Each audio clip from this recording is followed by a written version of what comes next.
Rosemary? In 2009, the Saturday Rub brought you the iconic World according to the Cool Breeze. And now, it brings you Cool Breeze Chronicles. That's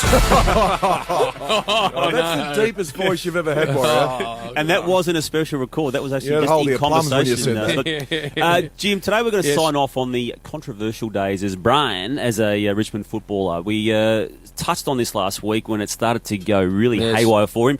We're dealing with the latter end of the 1984 season, and we did last week again reveal through these wad of documents that were given to us that he had at some stage remonstrated heatedly with his coach Mike Patterson, who had the gall to drop him for a game, and That's Brian it. didn't like it. So. Mind you, he went out to the Richmond nightclub. No, we're getting there again. Oh, We'll see. oh, no, We're no, getting- no, we're no, just- no, yeah. it's No, I think you said that last week. No, but I just said we're just going to sign off on these days. So sorry. We're dealing with Spud. Yeah, but we did that last week. we Stop- did. stop We're giving it a talking, Spud. context today. Okay.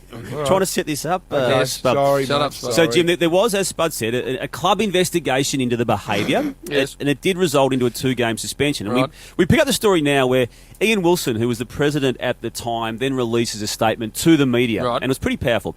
This is the statement. Brian acted in a manner prejudicial to the best interests of our club. Oh. He jeopardised his own on-field performance when he attended night spots and consumed alcohol on Friday evenings before games.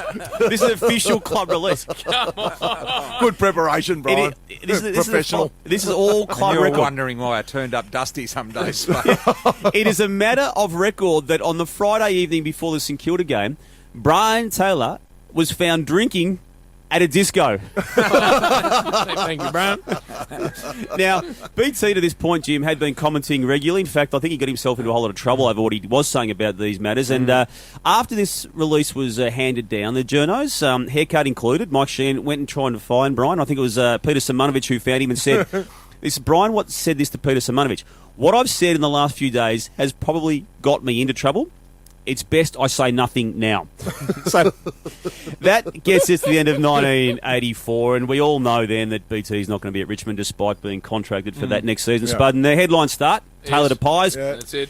and then Mike Sheen and Haircut do all the stories about all the speculation around that, and he lands at Collingwood, and the In Black and White magazine, which is the club-produced magazine at the time, then has an exclusive interview with Brian. And very early on in this very long article, Brian says, It's all about him. "I want to clear the air.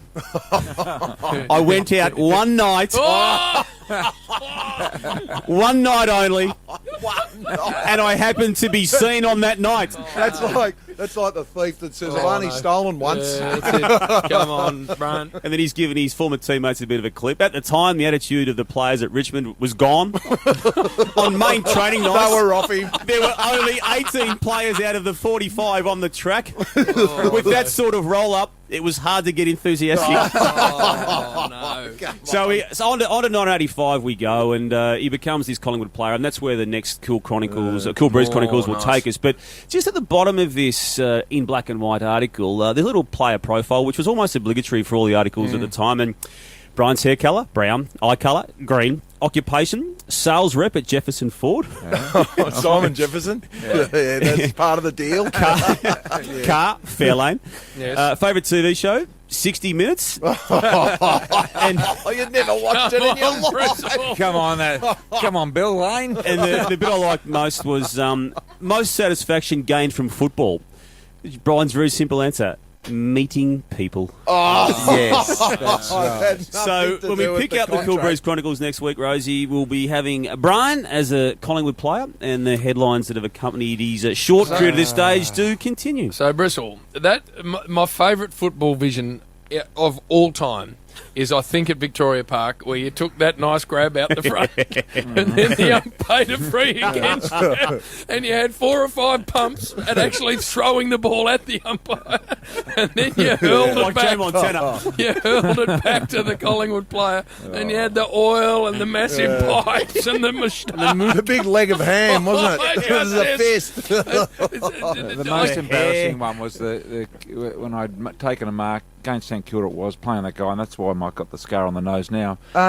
Turner. Turner, And, Stephen Turner. And I was having a crack at him anyway. I missed the goal and he's come back and had a crack at me, and I've gone to the scoreboard. Mate, it's all about the scoreboard. It's not about me. Yeah. Not about me. But You'd kick right on him. So was that in 84? What year I would have was been that? 85. 85, I think. Yeah, it was. No, but you had the Richmond jumper on when you were the big yeah, fist. that would leg have of been ham. 84. 84. Yeah. That was so. At this stage, you're starting to get mentally a bit dishevelled.